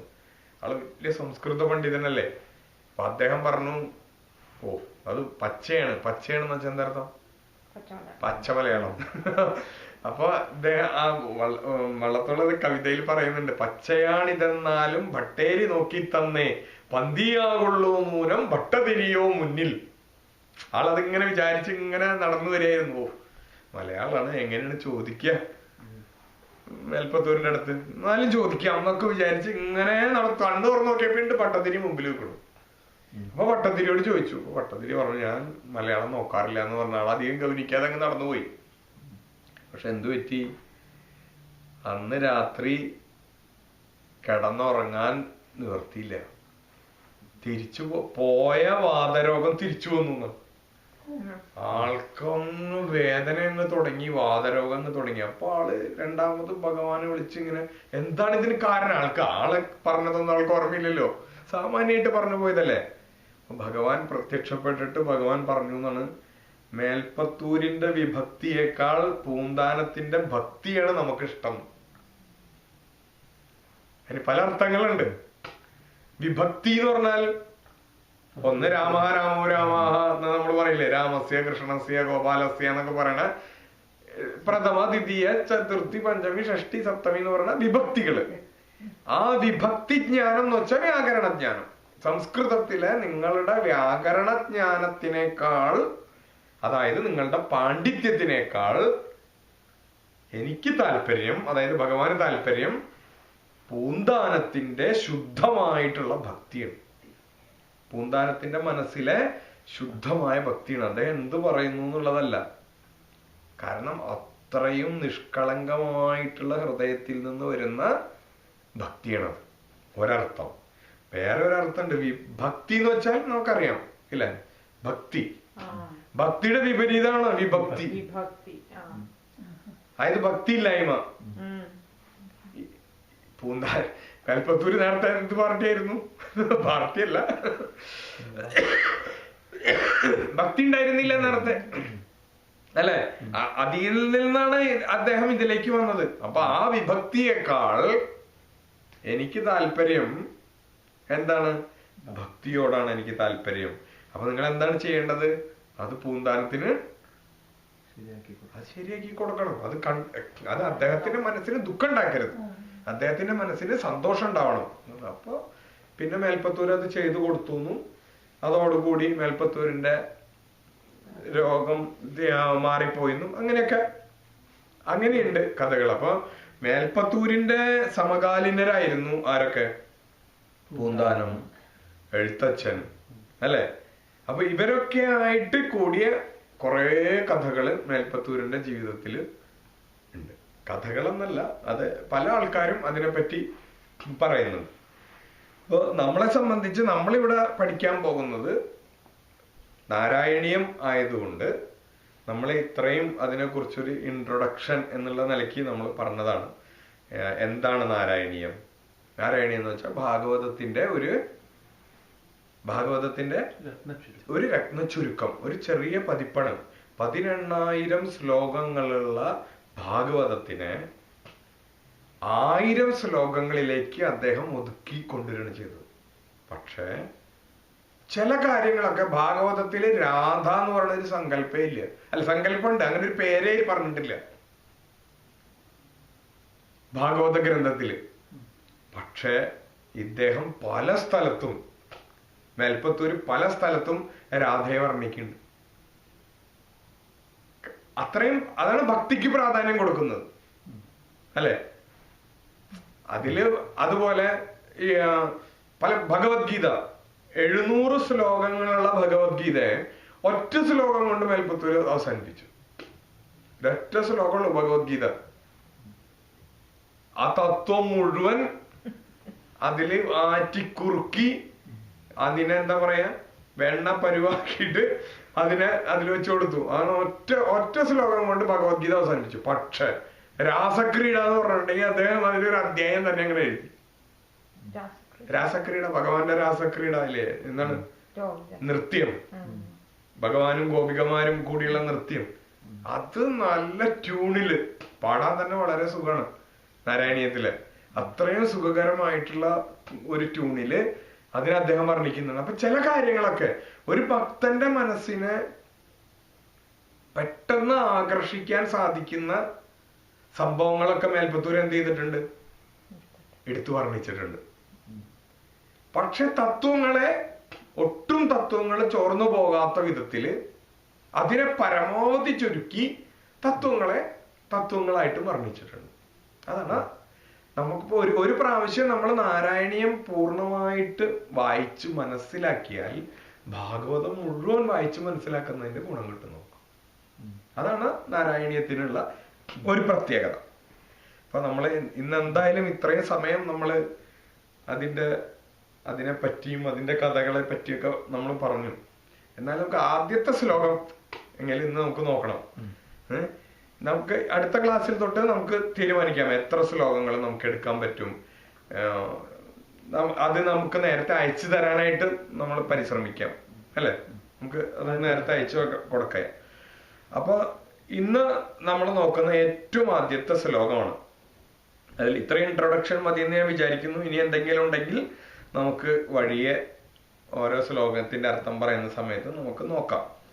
ഏറ്റവും ആദ്യത്തെ ശ്ലോകമാണ് സാന്ദ്രാനന്ദാവബോധാത്മകമനുപമിതം കാലദേശാവധിഭ്യാം നിർമുക്തം നിത്യമുക്തം നിഗമശതസഹസ്രേണ നിർഭാസ്യമാനം അസ്പഷ്ടം ദൃഷ്ടമാത്രേ പുനരൊരു പുരുഷാർത്ഥാത്മകം ബ്രഹ്മതത്വം തത്താവദ്ഭാതി സാക്ഷാത് ഗുരുഭവനപുരേ ഹന്ത ഭാഗ്യം ജനാനാം. ഇത് നമ്മൾ ആദ്യമായിട്ട് നമ്മൾ വായിക്കാൻ പഠിക്കണം. പഠിക്കുക എന്ന് പറയുമ്പോ അങ്ങനെയല്ലേ. അപ്പൊ ആദ്യത്തെ പദം എന്താ? സാന്ദ്രാനന്ദം. ആദ്യത്തെ പദാണ് സാന്ദ്ര ആനന്ദം. ആനന്ദം എന്ന് വെച്ചാൽ എന്താ? സന്തോഷം. സാന്ദ്രം ആനന്ദം എന്ന് വെച്ചാലോ കട്ടിപിടിച്ച സന്തോഷം എന്നർത്ഥം, അല്ലെ? ജലം ഇങ്ങനെ ലൂസായിട്ട് അല്ലെ ഇരിക്കുക ജലം. ആ ജലം അങ്ങ് കട്ടിപിടിച്ച എന്തുണ്ടാവും? ഐസാവും. അപ്പോ സാന്ദ്രത കൂടുതലാണ് അതിന്, അല്ലെ? ജലത്തിനേക്കാൾ സാന്ദ്രത കൂടും ജലം എന്ത് ആവുമ്പോ?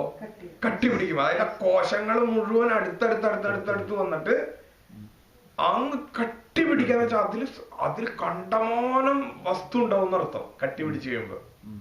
അപ്പൊ ആനന്ദം അങ്ങോട്ട് കട്ടി ചെയ്യുന്ന വെച്ചാൽ എന്താ അർത്ഥം? ആനന്ദം അങ്ങോട്ട് ആനന്ദം എന്ന് വെച്ചാൽ വെള്ളം പോലെയല്ലേ? ആനന്ദം ഇങ്ങനെ ഒഴുകേണ്ടതല്ലേ? ആനന്ദം ഫ്ലോട്ട് ചെയ്യാൻ കഴിവുള്ളതല്ലേ ആനന്ദം എന്ന് വെച്ചാല്? ആ ആനന്ദത്തിന് എന്തുണ്ടായി? ആനന്ദം അങ്ങോട്ട് കോൺസെൻട്രേറ്റ് ആയി. ആനന്ദം അങ്ങോട്ട് ഒരു സ്ഥലത്ത് അങ്ങോട്ട് വന്നിട്ട് കട്ടിപിടിച്ചു. അതൊരു കല്ല് പോലെ, പാറ പോലെ.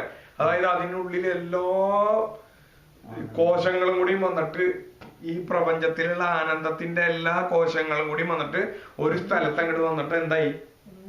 ഒന്നിച്ചു.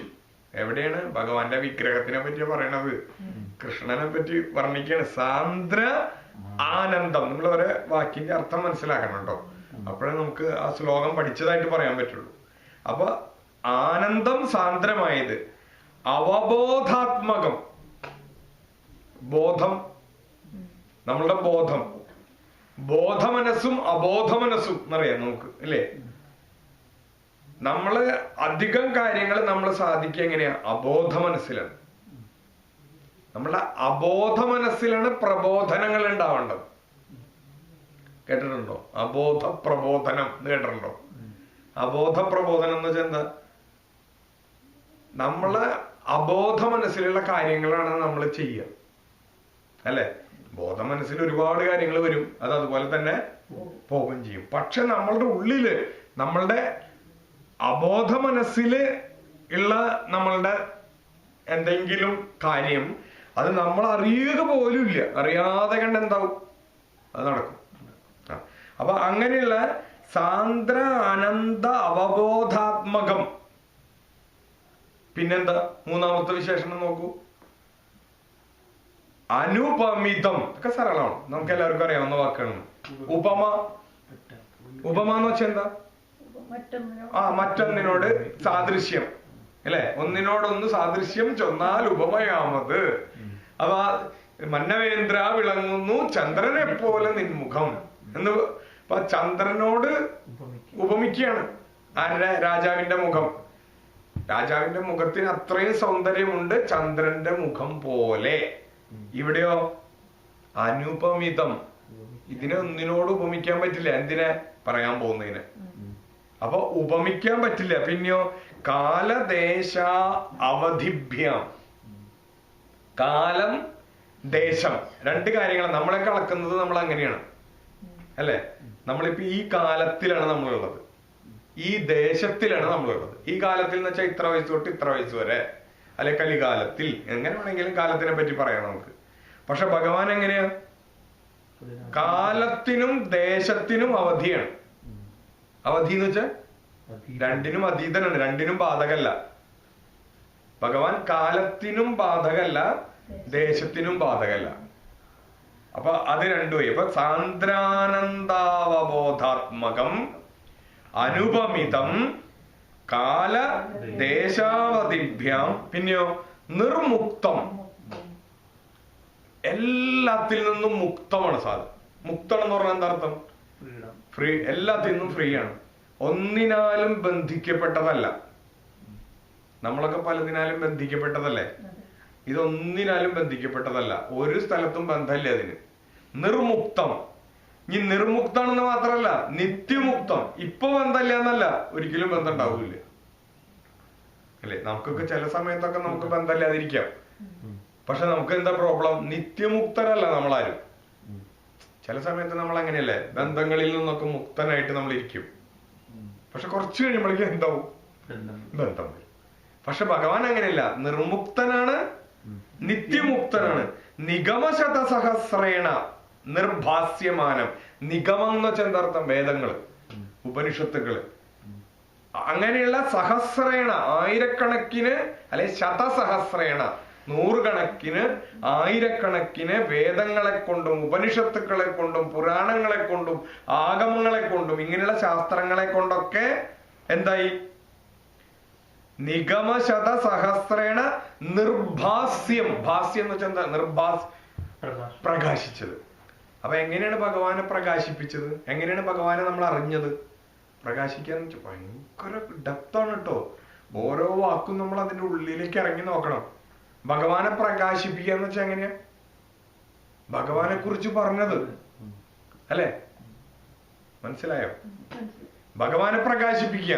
ഇപ്പൊ എന്റെ കയ്യിൽ ഇവിടെ ഒരു വിഗ്രഹം ഉണ്ട്. ആ വിഗ്രഹം നിങ്ങളെ പ്രകാശിപ്പിക്കുക എന്ന് പറഞ്ഞാൽ എങ്ങനെയാ? ഒന്നില്ലെങ്കിൽ അതുമിലേക്ക് ലൈറ്റ് അടിച്ചാൽ മതി, പ്രകാശം. അപ്പൊ നിങ്ങൾക്ക് മനസ്സിലാവും.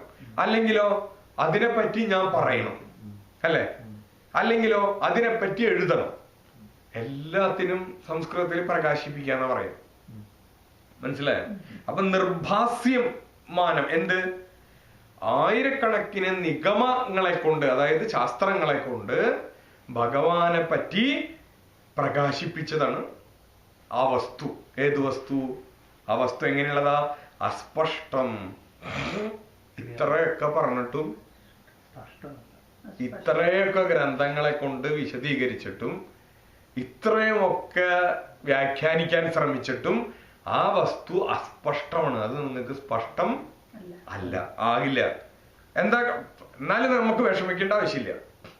അസ്പഷ്ടമാണെങ്കിലും എന്താണെന്ന് പറയണേ? ദൃഷ്ടമാത്രേ പുനരൊരു പുരുഷാർത്ഥാത്മകം.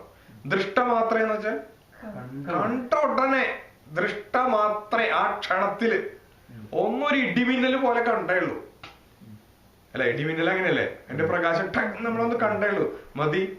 ആ കണ്ട മാത്രയിൽ എന്തായി? പുനരൊരു പുരുഷാർത്ഥം. പുരുഷാർത്ഥം അങ്ങോട്ട് കിട്ടി. പുരുഷാർത്ഥം എന്താ? ധർമ്മ, അർത്ഥ, കാമ, മോക്ഷം. നാലാമത്തെ പുരുഷാർത്ഥം പുനരൊരു പുരുഷാർത്ഥാത്മകം.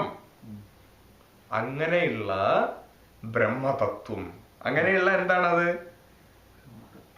നാലാമത്തെ പുരുഷാർത്ഥം വരെ. നാലാമത്തെ പുരുഷാർത്ഥം എന്ന് വെച്ചാൽ മോക്ഷം. ആ മോക്ഷം എന്നുള്ള പുരുഷാർത്ഥം വരെ എന്തുകൊണ്ടുണ്ടാവും? ദൃഷ്ടമാത്രേ. ഒരു മിന്നൽ പോലെ ഒന്ന് കണ്ടാൽ തന്നെ നമുക്കതുണ്ടാവും. അപ്പൊ പിന്നെ അസ്പഷ്ടായാലും എന്താ കുഴപ്പം? ദൃഷ്ടമാത്രേ പുനരൊരു പുരുഷാർത്ഥാത്മകം. അതിനാണ് എന്തെന്ന് പറയുന്നത്? ബ്രഹ്മ. ആ തത്വത്തിനെയാണ് എന്തെന്ന് പറയുന്നത്? ബ്രഹ്മതത്വം. പുരുഷാർത്ഥം ഉണ്ടാവുക എപ്പോഴാ? മോക്ഷം ഉണ്ടാവുക എപ്പോഴാ?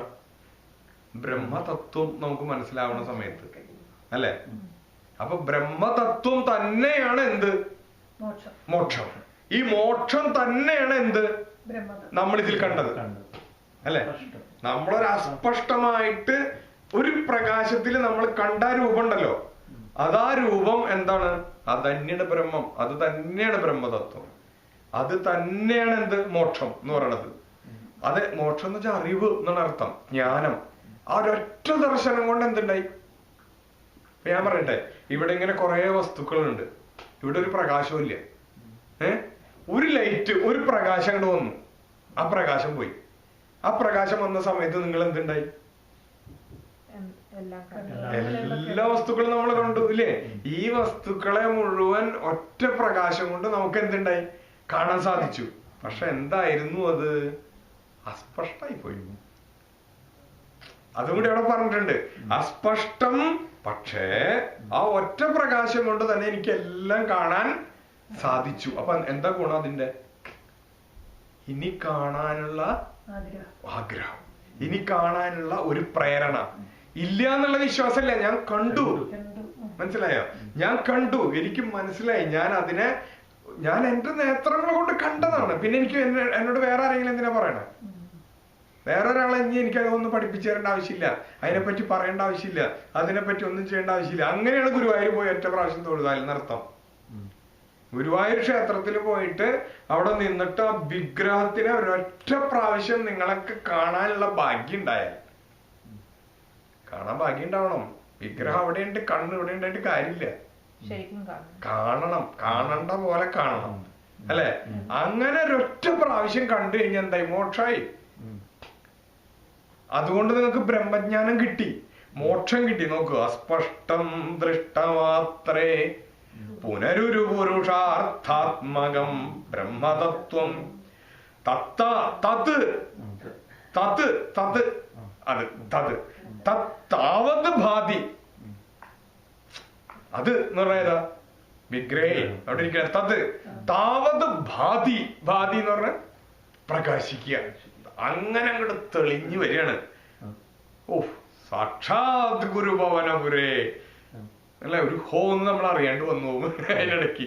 സാക്ഷാത് ഗുരുഭവനപുരേ തത്താവദ്ഭാതി സാക്ഷാത് എന്ത്? ഗുരുപവനപുരേ. ഗുരു പവനപുരേ. ഗുരുവും പവനൻ, പവനൻ എന്ന് വെച്ചാൽ കാറ്റ്, ഗുരുവും വായുവും കൂടിയിരിക്കുന്ന സ്ഥലം, അവർ രണ്ടുപേരും കൂടി പ്രതിഷ്ഠിച്ച സ്ഥലം. ഹന്തഭാഗ്യം ജനാനാം. എന്തു ഭാഗ്യമാണ് ഈ ജനങ്ങളുടെ. ഏത് ജനങ്ങളുടെ? ഗുരുവായൂരുള്ള ആൾക്കാരുടെ, ഗുരുവായൂർ പോകാൻ കഴിയുന്ന ആൾക്കാരുടെ, ഗുരുവായൂർ ക്ഷേത്രത്തിൽ പോയിട്ട് ഗുരുവായൂരപ്പനെ ദർശിക്കാൻ കഴിയുന്ന ആൾക്കാരുടെ. മേൽപ്പത്തൂരിന് അങ്ങോട്ട് ചിന്തിക്കാൻ പറ്റുന്നില്ല. ഹന്തഭാഗ്യം. ഇതിനേക്കാളും വലുതായിട്ട് ഞാൻ എന്താ പറയാ? ഈ കാണുന്ന വിഗ്രഹം, ഭഗവാന്റെ നമുക്ക് മുമ്പിൽ കാണുന്ന ഈ വിഗ്രഹത്തിന്റെ വിശേഷണങ്ങളാണ് പറഞ്ഞത്. എന്ത്? സാന്ദ്രാനന്ദാവബോധാത്മകം അനുപമിതം കാലദേശാവധിഭ്യം നിർമുക്തം നിത്യമുക്തം നിഗമശതസഹസ്രേണ നിർഭാസ്യമാനം അസ്പഷ്ടം ദൃഷ്ടമാത്രേ പുനരൊരു പുരുഷാർത്ഥാത്മകം ബ്രഹ്മതത്വം തത്താവദ്ഭാതി സാക്ഷാത് ഗുരുഭവനപുരേ ഹന്ത ഭാഗ്യം ജനാനാം. ഇങ്ങനെ അർത്ഥം അറിഞ്ഞു വായിക്കണം. വായിക്കുന്ന സമയത്ത് അല്ലെങ്കിൽ പാട്ട് പാടുന്ന പോലെ ഞാൻ കുറെ കാലം നാരായണീയ പാരായണം ചെയ്തു. ഒരു ഗുണമില്ല എന്ന് പറഞ്ഞാൽ നമുക്ക് അറിയണം അതിനെക്കുറിച്ച് എന്താണ് അതിൽ പറയണത്. ഭഗവാനോട് പ്രാർത്ഥിക്കണം എന്നുള്ള ഈ അർത്ഥം നമുക്ക് മനസ്സിലാവണ്ടേ? സാന്ദ്രാനന്ദാവബോധാത്മകം എന്ന് പറയുന്ന സമയത്തുണ്ടല്ലോ, ആനന്ദം കണ്ട് കട്ടിപ്പിടിച്ചിട്ടുള്ള രൂപം കാണാൻ പറ്റണം. അതായത് ഭഗവാന്റെ ആ വിഗ്രഹം അങ്ങോട്ട് കാണുന്ന സമയത്തുണ്ടല്ലോ, ഇത് തന്നെയാണ് ലാസ്റ്റ് ദശകം വരുമ്പോ എന്താ പറയണ? അഗ്രേ പശ്യാമി തേജോ നിബിഡധരകള യാവലീലോഭനീയം പീയൂഷപ്ലാവിതോഹം തദനു തതുതരേ ദിവ്യകൈശോരവേഷം കാരുണ്യാരംഭരമ്യം പരമസുഖരസാസ്വാദരോ മാഞ്ചിതാംഗൈ ആവീതം നാരദാദ്യേർ വിലസതുപനിഷത് സുന്ദരീ മണ്ഡലൈശ്ച. സാമാന്യം വർണ്ണിക്കണ പോലെയാ. സുന്ദരികള് വട്ടം നിൽക്കുന്ന. എന്ത് ആരാ സുന്ദരികള്? ഉപനിഷത്ത് സുന്ദരികള്. കാരണം സംസ്കൃതത്തിൽ ഉപനിഷത്ത് എന്നുള്ളത് സ്ത്രീലിംഗാണേ. ഉപനിഷത്ത് എന്ന് പറയുന്ന പദം സ്ത്രീലിംഗാണ്. അപ്പൊ അദ്ദേഹം പറയണേ ഉപനിഷത്തുക്കളെക്കാ കൊണ്ടിങ്ങനെ ചുറ്റപ്പെട്ട്. ബ്രഹ്മ അങ്ങനെയല്ലേ? അതേപോലെ തന്നെ അത്രയും തന്നെ സൗന്ദര്യമുള്ള ശ്ലോകമാണ് ആദ്യത്തെ ഈ ശ്ലോകവും. അപ്പൊ നിങ്ങൾ എന്ത് ചെയ്യേണ്ടതെന്ന് വെച്ചാൽ ഇതിന്റെ ഓരോ വാക്കുകൾ എടുത്തിട്ട് നമുക്ക് അതിന്റെ അർത്ഥം മനസ്സിലായോ എന്ന് നോക്കണം. സാന്ദ്രാനന്ദാവബോധാത്മകം ഒരു പദം. അനന്തരം സാന്ദ്രാനന്ദാവബോധാത്മകം അനുപമിതം രണ്ടാമത്തെ പദം. അനന്തരം കാലദേശാവധിഭ്യാം. പിന്നെയോ നിർമുക്തം നിത്യമുക്തം നിഗമശതസഹസ്രേണ നിർഭാസ്യമാനം. നിഗമശതസഹസ്രേണ ഒരു പദമോടെ. നിർഭാസ്യമാനം അതുകൊണ്ട് തെളിഞ്ഞു വരുന്നത്, അതുകൊണ്ട് പ്രകാശിക്കുന്നത്. ആയിരക്കണക്കിന് ശാസ്ത്രങ്ങളെ കൊണ്ട് പ്രകാശിക്കുന്നത്, വേദങ്ങളെ കൊണ്ട് പ്രകാശിക്കുന്നത്, അല്ലെങ്കിൽ പുരാണങ്ങളെ കൊണ്ട് പ്രകാശിക്കുന്നത്. അതാണ് അതിന്റെ അർത്ഥം. അസ്പഷ്ടം ദൃഷ്ടമാത്രേ പുനരുരു പുരുഷാർത്ഥാത്മകം ബ്രഹ്മതത്വം തത്താവദ്ഭാതി സാക്ഷാത് ഗുരുഭവനപുരേ ഹന്തഭാഗ്യം ജനാനാം. അപ്പൊ നമ്മൾ എന്ത് ചെയ്യണമെന്ന് വെച്ചാൽ ഇത് പല പ്രാവശ്യം നമ്മൾ വായിക്കുക ശ്ലോകം. അത് കഴിഞ്ഞിട്ട് ഇങ്ങനെ ശ്ലോകത്തിന്റെ ഓരോ പദങ്ങൾ എടുത്തിട്ട് നമ്മൾ നോക്കുക, നമുക്ക് മനസ്സിലാവുന്നുണ്ടോ. ഇനി നിങ്ങൾക്ക് ഇത് മനസ്സിലായില്ല എന്നുണ്ടെങ്കിൽ ഇമെയിലില് ഇങ്ങോട്ട് അയച്ചു തന്നാൽ ഞാൻ അതിന്റെ അർത്ഥം നമുക്ക് വളരെ വിസ്തരിച്ച് നിങ്ങൾക്ക് പറഞ്ഞു തരാം. അല്ലെങ്കിൽ ഈ ക്ലാസ്സിൽ അതിനെക്കുറിച്ച് ഇതിനേക്കാൾ കൂടുതൽ വിവരിക്കണമെങ്കിൽ വിവരിക്കാം. ഇപ്പൊ ഇന്ന് നമ്മളെ ഇൻട്രൊഡക്ഷൻ ഉള്ളത് കൊണ്ടാണ് ഇന്ന് നമുക്കൊരു ശ്ലോകമാണെന്ന് പറയാൻ പറ്റിയത്. എനിക്ക് തോന്നുന്നു 5 ശ്ലോകം 6 ശ്ലോകമൊക്കെ ചിലപ്പോൾ നമുക്ക് പറയാൻ സാധിക്കും. ഇതിന്റെ ഉള്ളിലുള്ള അർത്ഥം നമ്മൾ എത്ര വിവരിക്കുന്നു അത്രയും സ്ലോ ആയി പോകും ക്ലാസ്. വിവരിക്കാം നമുക്ക് ഏതിൻ്റെയൊക്കെയാണ് ആവശ്യം, ഏതിന്റെ അർത്ഥമാണ് നമുക്ക് കൂടുതൽ ആവശ്യം. കാരണം ഈ ഓരോ പദവും എങ്ങനെയാണ്. ഇപ്പൊ സാന്ദ്രാനന്ദം എന്ന് പറഞ്ഞതിനെ വിവരിക്കണമെങ്കിൽ എത്ര സമയം വേണം? ആനന്ദം എങ്ങനെ സാന്ദ്രമാവും? ഇല്ലേ? ഞാൻ പറഞ്ഞപ്പോ തന്നെ പറഞ്ഞില്ലേ, അതൊരു ദ്രവ സ്വരൂപല്ലേ ആനന്ദം എന്ന് വെച്ചാ. അത് സാന്ദ്രമാവാന്ന് വെച്ചാ എങ്ങനെയാ? അതാ. അപ്പൊ നമ്മൾ ചിന്തിക്കണം, വെള്ളം എങ്ങനെയാണ് ഐസാവുന്നത്? ഐസായാലും ആ വെള്ളത്തിന്റെ എന്തെങ്കിലും ഒരു ഗുണം മാറുമോ? കട്ടിയായി എന്നല്ലാതെ ആ വെള്ളത്തിന്റെ എല്ലാ ഗുണങ്ങളും അതിനും ഇല്ലേ? അപ്പൊ അതേപോലെ നമ്മൾ ഒരു വാക്കെടുത്തിട്ട് ഇപ്പൊ സാന്ദ്രം എന്ന് വെച്ചാൽ എന്താണ് അവിടുത്തെ അർത്ഥം? ആനന്ദം എന്ന് വെച്ചാൽ എന്താണ് അർത്ഥം? അവബോധം എന്ന് വെച്ചാൽ മനസ്സിലാക്കുക. എന്താണ് അവബോധം അവിടുത്തെ? അതിന് നമ്മുടെ ബോധതലത്തില് എന്താകണം? നമുക്ക് പല തലങ്ങളില്ലേ? നമുക്ക് ഏതൊക്കെ തല? ശരീരത്തിന്റെ തലമുണ്ട്, മനസ്സിന്റെ തലമുണ്ട്, പിന്നെയോ ബുദ്ധിയുടെ തലമുണ്ട്. അതാണ് ബോധതലം അല്ലെ? നമുക്ക് ശരീരത്തിന്റെ തലത്തിൽ ആനന്ദം ഉണ്ടായിട്ട് കാര്യമില്ല, മനസ്സിന്റെ തലത്തിലും ആനന്ദം ഉണ്ടായിട്ട് കാര്യമില്ല. കാരണം എന്താ? അത് പോകും ഇടയ്ക്കിടയ്ക്ക്. പക്ഷെ ബോധതലത്തില് അവബോധം എന്തിനുണ്ടാവണം? സാന്ദ്രാനന്ദം. അവിടെയാണ് കട്ടിപ്പിടിച്ച ആനന്ദം ഉണ്ടാവേണ്ടത്. എപ്പോ? ഒരൊറ്റ പ്രാവശ്യം ഭഗവാന്റെ വിഗ്രഹം കാണുന്ന സമയത്ത്. ഭഗവാന് ഒരു ക്ഷണമാത്രത്തില് നമ്മുടെ മുൻപിൽ കാണുന്ന സമയത്ത് ഈ ഒരു ബോധം എൻ്റെ ഉള്ളിൽ ഉണ്ടാകും എന്നാണ് ആര് പറയുന്നത്? മേൽപ്പത്തൂര് പറയുന്നത്.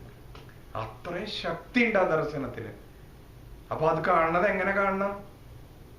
ഭക്തിയോടുകൂടി കാണണം. എത്ര ഭക്തിയോടുകൂടി നിങ്ങൾ കാണുന്നു അത്രയും ആനന്ദം ഉണ്ടാവും, അത്രയും ദൃഢമാവും അത് അല്ലെ? അതിന്റെ നമുക്ക് ഓരോന്നിന്റെ നമുക്ക് വേണമെങ്കിൽ ഓരോന്ന് വിശദമായിട്ട് നമുക്ക് ഓരോ പദത്തിന്റെ അർത്ഥം നോക്കാം.